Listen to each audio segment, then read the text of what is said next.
Back in October, the game development club at my college was running a 72-hour game jam. If you never heard of Game Jam before, it's a game making challenge where teams or solo developers make a game within a time limit that's based on a theme. The theme for the Game Jam was less is more. Blackthorn Prod even did this for one of his own game jams last year. It's a theme that you can interpret in a lot of different ways, which makes it such a good one for beginners. There was only one problem, and that was the weekend of the game jam. I had 2 midterms and a project due, so my time was very limited for the actual game jam itself, but I still wanted to actually participate, so I decided to take the less is more theme more literally, and I tried to speedrun the game jam within 3 hours. We'll start with the game concept. The game idea was simple. A hero hunts a monster with a gun. But when you load your gun, a timer starts counting down. As the timer gets closer to 0, the damage your bullet does increases. A player wins by dealing enough damage to the monster, and loses by shooting their gun after the timer hits 0. It's a pretty simple risk versus reward setup. Now, let's see how past Sean explained it. The game's called BioBullet. Basically, what this game is going to be is those classic games from the Mario Party days where you ended up like trying to get the chomp before it got you. That was a terrible explanation.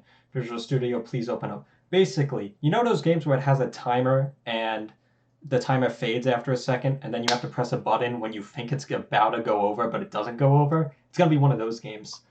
But the main thing with this is that you're going to be hunting a monster using living bullets. That was the beginning of the challenge. My brain only got more chaotic as the hours went by. What's going on? Okay. Line tool. Moving on.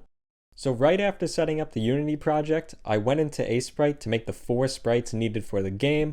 The only 3 colors were red, white, and black, because I am not an artist and doing anything more complicated in 3 hours seemed like a bad idea. Plus, games like Downwell have done this color palette really well in the past. By the time I was done with the art, I was about 15 minutes into the challenge, and the only thing I had to say at that point was the following. Yeah, that's a bullet. For the next 20 minutes, I set up the basic code structure for moving and shooting with the hero, and then I made sure that the bullet could only collide with the monster and walls. These systems are always simple to set up, but in a time challenge, you gotta move pretty fast in case you get stuck on more complex systems later on, which is something that happened to me, and it caused me to not be able to put in all the features I wanted to, but we'll get to that. I closed out the first hour of the challenge by making the map using Unity's tile map system. I wanted the map to be pretty open with long hallways, that way the bullets could travel pretty far. And then I added rooms on the sides and center of the map, that way the hero would always be on the move.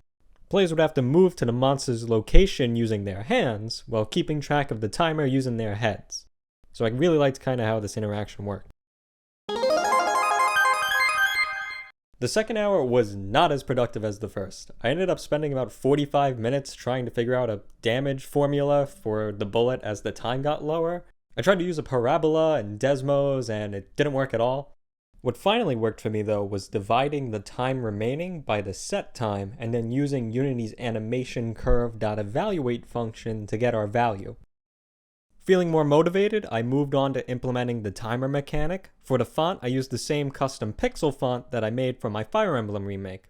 The code for the timer counts down to 0 after randomly picking a start time, and I just lowered the timer's alpha value to make it transparent after a second. I also added a typing effect to the word reload, that way the player knows when the timer is about to start. The reload and fading timer combined looked pretty good for a time challenge, and it came out a lot better than I expected. After that, the project was getting pretty close to completion, so with the remaining time I had, I started to make a logo that would also serve as the title screen.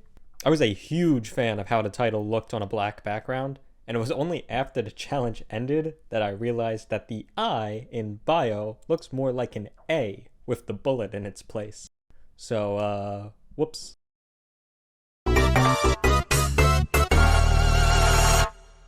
Time started to run out pretty quick at this point, and I still needed to add sound effects and the actual win condition. So I hopped on freesound.org and found 2 sound effects for the gunshot and the hit sound for when you actually damage the monster. After that, I went back into Unity to set up the monster's health and the teleport mechanic. Since I only had 15 minutes left, I just manually set spawn points on valid spots in the map, and then I had the monster switch to a random one whenever it was hit. I would have liked to have put in something more dynamic, that way the teleport felt more random, but there just wasn't enough time. Another mechanic that didn't make the final cut was a line of sight for the monster.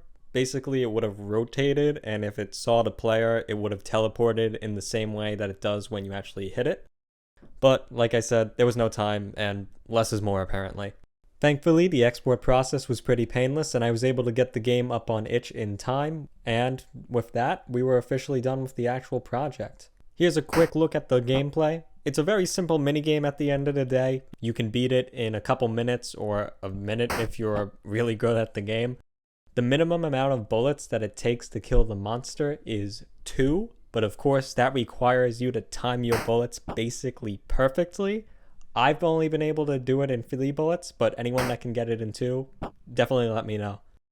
Overall, this was a really fun challenge, and if you're someone that wants to participate in a game jam but you have very limited time, I definitely recommend trying a time challenge. It might be fun, and you get to kind of flex your creative muscles or something. In the future, I might work on this game a little bit more. It might be fun to put in some more time manipulation mechanics.